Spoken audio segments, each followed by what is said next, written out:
This episode of Android Authority is brought to you by the LG G3.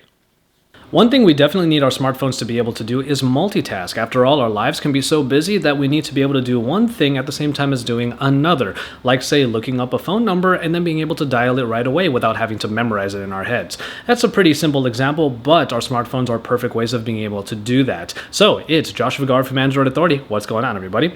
And this is a look at multitasking on the LG G3. Alright, so here we are with the LG G3, and we're going to jump right into the multitasking capabilities. So we'll just unlock the phone, and basically you have a number of different tools in order to multitask on the G3, and one of them is a pretty classic one, the recent app screen, and it's part of the soft keys down here in the nav bar. We'll just go ahead and press that, and we have a slew of different applications already open. You can maybe do a 2x2 grid, or in this case we have a 3x3 grid, and it allows you to take a look at a number of different applications at once. And of course, if you zoom in, you have the entire line to go through. And it's just a way for you to get a better look at the applications that you may be using at the time. But what if you want to be able to keep the screen that you're looking at but still be able to perform some functions on the side? Well, that is where QSlide applications come into play. QSlide applications, as I mentioned before, are a little shade in the notification dropdown that do hide these elements if you want more space right here in the notification shade. And it is a great idea that LG put in order to hide those elements so they don't really clutter up the screen. So when you hit QSlide right there, you have a number of different applications right here, and these are all the ones that you can use. You might be able to draft a quick email, check the calendar to see what day is coming up for you if you're busy on a particular day, even watch a video on top of what you're already doing. You even have a browser if you so wish to browse a little bit and take a quick look at something that you might have to look up, like say a Wikipedia entry or a dictionary entry.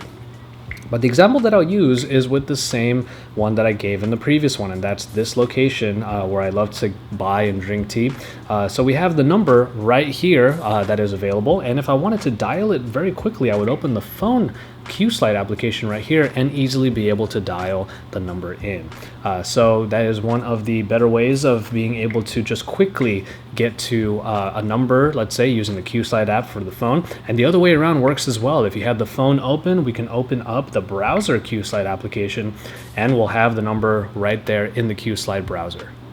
If I hold the back button right here, I'll be able to pick from a small list, but a effective list of applications to be able to get some tasks done. I can browse while messaging or looking at a map or even watching YouTube, which is the example I'll show right now.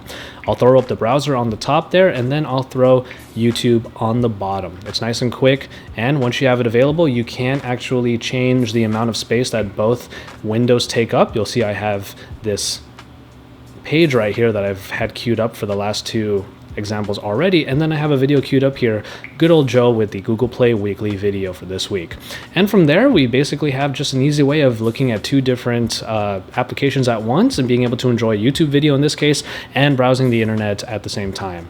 If you were to tap on the middle, you do have some options here to switch them to open up other applications if you so choose, and also depending on which section you have open, you can always click this third button in order to make it full screen again, to go back to a singular app interface. But if I go horizontally right here, they also move accordingly. So this might not be the best example for YouTube, but you can still do this if you're looking at say a map or messaging other people using Gmail or Hangouts. One final function that I'll show you from the dual window is the ability to have it come up in particular situations automatically. Now you do have to use the built-in email application in order for this to work, but once you have an email that has an attachment on there, like say a picture, which is what is used in this situation, then you are going to be able to hit that attachment and it will automatically open up the gallery in order for you to see the picture while still holding your place inside of the email, and you can see that right here. There you go, the dual window comes up and we have our wonderful Android Authority logo on the bottom, but I still have the email at the top ready for me to do any replies or anything with it while still being able to look at the photo on the bottom. Stay tuned to Android Authority for all of the best coverage. We have a lot of coverage of the LG G3 that you can check out, and a couple of those videos are right over on the side. After that, you can drop us some likes on our videos because we'd love to see those thumbs up, and also subscribe to our channel if you haven't already. Check out the content from my colleagues in Android, and once you're done with all of that, head on over to androidauthority.com for even more, because we are your source for all things Android.